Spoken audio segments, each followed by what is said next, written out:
If A B C are the side of a triangle that is given, तो इनकी value क्या होगी आपसे ये पूछा गया है। आप इसमें कोई वैल्यू इमेजिन कर लो, 3 4 5 फिल कर लो, क्योंकि कोई भी ट्रायंगल है 3 4 5 तो ट्रिपलेट फेमस है। अगर वो नहीं करना आपको, ये तो पता है ना, sum of a two side must be greater than the third biggest side, ये तो सबको पता है, तभी ट्रायंगल बनेगा।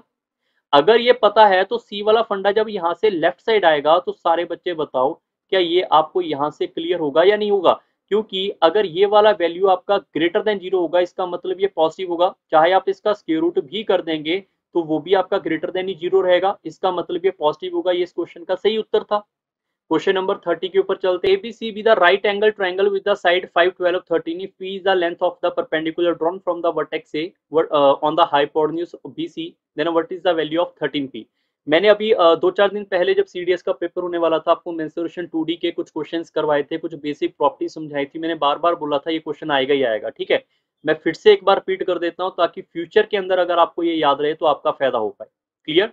ये अगर मेरे पास एक राइट एंगल ट्रायंगल है और यहां से मैं परपेंडिकुलर की बात कर रहा हूँ, मिड पॉइंट वगैरह कुछ की बात मैं नहीं कर रहा हूँ, तो यहां से लेकर अगर ये वाली वैल्यू मेरे पास टोटल वैल्यू जितनी भी हो उससे कोई मतलब नहीं अभी के लिए, यहां से लेकर यहां तक की वैल्यू अगर m है और यहां से लेकर यहां तक की वैल्यू n है, तो ये p की वैल्यू क्या होगी। तो p का स्क्वायर मेरे पास होता है mn के बराबर होता है। c के अपोजिट स्मॉल c, a के अपोजिट स्मॉल a, तो c का स्क्वायर मेरे पास होगा जो m है वो वाला और m प्लस n के साथ। चेक करते रहो वैल्यू कौन कौन सी है। a का square equal to n m plus n, और साथ के साथ ये भी पता होना चाहिए p into M plus N equal to C into A. कहाँ पे वैल्यू अवेलेबल है ये सारी की सारी आप चेक कर लो, वीडियो पॉज करके आप रोकना चाहते हो इसको एक बार नोट कर लो, ठीक है। बहुत काम की चीज है, एसएससी सीडीएस में बार बार क्वेश्चन आ रहे हैं इसके ऊपर। अगर मैं इस क्वेश्चन की बात करूं, आपके पास राइट एंगल ट्रायंगल गिवन है, तो राइट एंगल ट्रायंगल की जो साइड है आपके पास वो भी अवेलेबल है। यहाँ पर ये 5 है, ये 12 है और ये 13 होगा, और ये हमारे पास BC होगा। इस हाइपोटेन्यूज के ऊपर ये ए वर्टेक्स एक परपेंडिकुलर गिराया गया यहाँ पर, और उसकी वैल्यू हमने फाइंड करनी है। मान लो ये हमारे पास P है, तो आपको इसको P को निकालने का ये वाला फॉर्मूला आना चाहिए। मतलब ये हुआ कि अगर मैं, वैसे तो आप एरिया से भी कर सकते हैं, मैं वही बता देता हूँ, बेसिक से याद करना है वो भी कर सकते हैं। एरिया ऑफ ए ट्रायंगल क्या होता है, half into base into height. Area of a triangle क्या होता है, half into base into height. अगर मैं बेस ये वाला 13 लूंगा तो हाइट उसका परपेंडिकुलर होता है, अगर बेस 12 लूंगा तो हाइट इसका ये वाला परपेंडिकुलर 5 होगा। अब ये हाफ से हाफ कट जाएगा, तो ये आएगा मेरे पास 60 divide by 13 is equal to P. Clear हो जाएगा ये वाला फंडा आपको। उन्होंने ये नहीं पूछा, उन्होंने पूछा 13 इंटू पी, मतलब अगर 13p करेंगे तो बताओ 60 डिवाइड बाय 13 मल्टीप्लाई बाय 13 करेंगे तो आंसर आपका 60 होगा, कट जाएगा ये इस क्वेश्चन का सही उत्तर है option number third. Question number 57 के ऊपर चलते हैं। OABC is a rhombus whose three vertex lie on a circle with center O. If the area of the rhombus is given, then what is the radius? काफी easy question है, बस इसकी diagram थोड़ी सी आपको बनानी आनी चाहिए। जैसे सर्कल मैंने बनाया यहाँ पे सबसे पहले, ठीक है। उसने बोला है 3 वर्टेक्स जो है वो सर्कल के ऊपर है, तो पहला वर्टेक्स यहाँ पे होगा, सीधा सीधा सा बना सकते हैं। दूसरा आपको पता है कि एक सेंटर हो जाएगा, तीसरा वर्टेक्स यहाँ पे बना लेते हैं, चौथा मैं यहाँ पे बना लेता हूँ। अगर मैं इनको मिला लेता हूँ तो ये मेरे पास एक रोम्बस बन के आएगा। रोम्बस की सारी जो साइड होती हैं वो क्या होते हैं, इक्वल होते हैं, ये आपको पता होना चाहिए। तो ये O है, ये A है और ये B है, ये C है। क्लियर।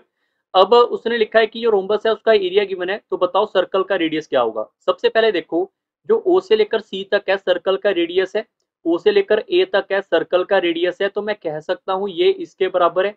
वैसी रोम्बस है, रोम्बस के अंदर सारी साइड क्या होती है, बराबर है, तो ये भी इसके बराबर होगा।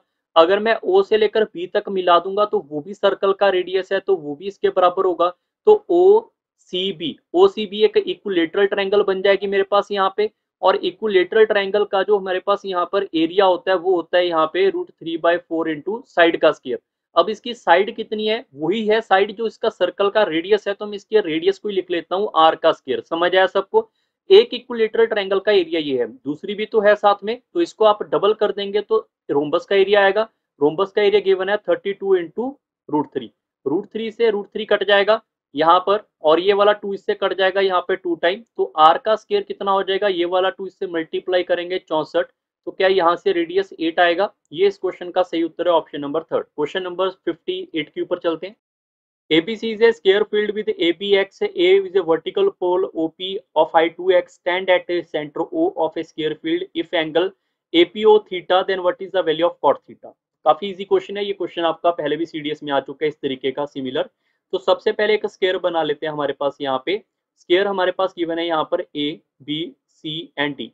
ठीक है, ए बी की लेंथ एक्स है तो ये एक्स है, तो इस सारी साइड उसकी एक्स होंगी क्योंकि स्क्वायर है। और उसके बाद लिखा है OP is the height 2x stand at the centre O. O से एक हमने यहाँ पे एक हाइट ड्रॉ करनी है जो कि पी लेवल तक जाती है, और इसकी लेवल आपके पास गिवन कितना है, यहाँ पे 2x की वैल्यू गिवन है। क्लियर। एपीओ, एपीओ का एंगल थीटा है, तो अगर मैं इसको इससे मिला लेता हूँ, तो अगर मैं इसको इसके साथ मिला लेता हूँ, ये मेरे पास ओ है, और अगर मैं इसको इसके साथ यहाँ पे मिला लेता हूँ, तो ये मुझे यहाँ पे क्लैरिटी दे देगा प्रॉपरली कि अगर इसको आप यहाँ पे थीटा मानोगे और ओपी की लेंथ को आप यहाँ पे 2x मानोगे, तो आपसे पूछा गया कॉट थीटा बताओ कितना होगा। सबसे पहले ये बताओ कि अगर सेंटर से सीधा हमने एक हाइट को ड्रॉ किया है यहाँ से लेकर यहाँ तक, तो क्या ये 90 डिग्री होगा? बिल्कुल, अगर कहीं पे भी आप हाइट को ड्रॉ करोगे हमेशा 90 होती है। 90 डिग्री होती है, आपको पता चल जाएगा कि यार इसके सामने वाला क्या हो जाएगा, इसका हाइपोटेन्यूज हो जाएगा, और थीटा के सामने वाला क्या हो जाएगा, थीटा के सामने वाला परपेंडिकुलर हो जाएगा, बचा हुआ बेस हो जाएगा। उसने पूछा हुआ है कॉट थीटा, तो कॉट थीटा क्या होगा, base by hypotenuse. So we can say OP divide by O A होगा या नहीं होगा, बताओ। इतना समझ आया सबको? ओपी की वैल्यू तो 2x आपके पास अवेलेबल है, तो ओ ए की वैल्यू फाइंड कर ले। तो ओ ए की वैल्यू अगर मैं इसको डायरेक्ट आगे ले जाता हूँ, सारे बच्चे ध्यान रखना, अगर मैं यहाँ पे इसको ए से लेकर ओ तक ले जाता हूँ, ओ से लेकर इसको सी तक ले जाता हूँ, तो इसका क्या हो जाएगा, ये डायगोनल हो जाएगा। डायगोनल ऑफ ए स्क्वायर कितना होता है, √2 × x होता है। हमें यहाँ पर सिर्फ यहीं तक चाहिए, हाफ चाहिए, तो हाफ करने के लिए डिवाइड बाय 2 कर देंगे तो x/√2 होगा। तो ये ओ ए की वैल्यू मेरे पास आएगी x/√2। ये कट जाएगा तो आंसर आ जाएगा मेरे पास 2√2। ये इस क्वेश्चन का सही उत्तर है, ऑप्शन नंबर 3। ये आपके पास काफी अच्छे क्वेश्चन गिवन थे डायग्राम बेस्ड। इन्हें ट्रायंगल एबीसी, ए बी आपके पास जो है वो 6 वैल्यू गिवन है, और बीसी आपके पास जो वैल्यू है वो 8 गिवन है, और एसी की वैल्यू आपके पास 10 गिवन है। Perpendicular dropped from B meet AC at D.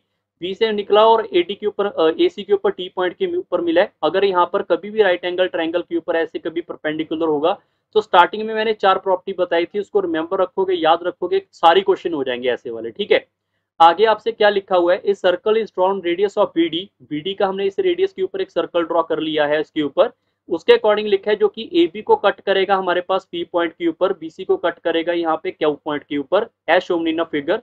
What is the value of Q C? तो क्यू से लेकर सी तक की वैल्यू क्या होगी? आप सारे बच्चे खुद सोच के देखो कि अगर ये वैल्यू 6 है, ये वैल्यू मेरे पास 8 है, और ये वैल्यू यहाँ पे 10 होगी, 10 होगी, तो अगर यहाँ पर बी के क्यू सी की वैल्यू पूछी है, तो क्यू सी की वैल्यू क्या होगी, क्यू सी की वैल्यू होगी 8 माइनस रेडियस, क्योंकि ये वाली वैल्यू तो रेडियस है, अगर रेडियस बाहर कर देंगे तो बात बन जाएगी यहाँ से सीधा।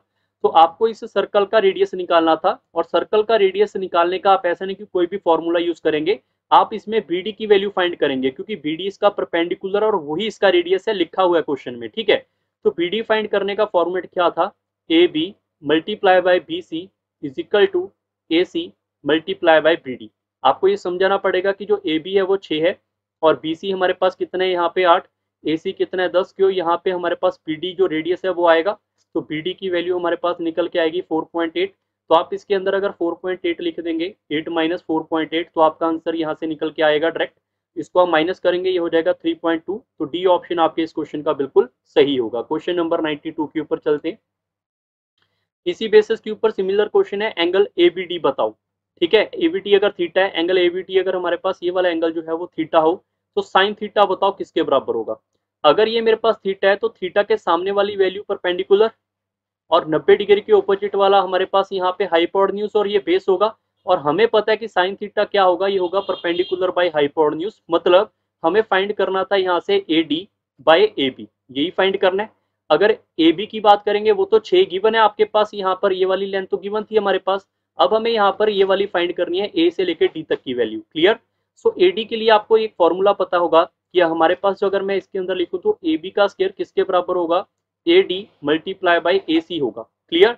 अब ये अगर किसी को नहीं पता है, मैं रिपीट कर देता हूँ कि राइट एंगल ट्रायंगल के अंदर अगर 90 डिग्री होगा, यहाँ पर हमारे पास 90 डिग्री होगा, तो अगर ये मेरे पास ए है और ये एम है और एन है, तो ए का स्क्वायर मेरे पास होगा यहाँ पर एम, और m प्लस एन, ये मैंने स्टार्टिंग में आपको समझाया था।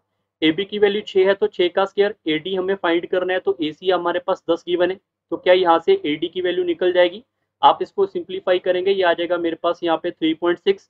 तो AD की वैल्यू यहाँ पे 3.6 है, कैंसिल करेंगे तो आंसर कितना आएगा 0.6। ये इस क्वेश्चन का सही उत्तर है। क्वेश्चन नंबर 93 के ऊपर चलते हैं।